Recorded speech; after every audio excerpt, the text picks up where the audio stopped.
was very difficult to get help. We used to have 35 and 40 people harvesting.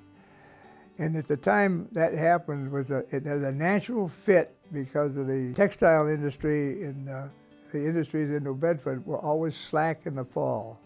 And some mills would close. And so these people, and we had people that came every year. We had our housing for them, and they just absolutely adored it. And it was great for all of us because we had the ready help. The problem is suddenly they become year-round jobs in the city, and they were no longer available, and some of them didn't want to do that. They'd moved on to other jobs and things that weren't seasonal and whatnot.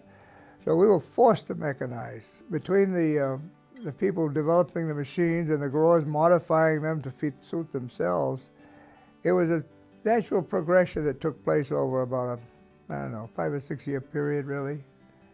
And the next thing you know, there was just very little handwork being done in terms of harvest.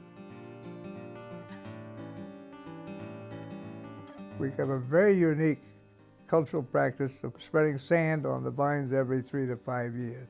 It shortens the vines up and invigorates them, gets new roots to them. And so we had to mechanize that. When we're trying to harvest the cranberries, what we call dry harvest, whether scoops or even with mechanical machines, when it was wet, you couldn't do it. It rained, you were out of business, and you had to get the crop in. So you switched to water harvest, you could work every day. Sometimes you hate to.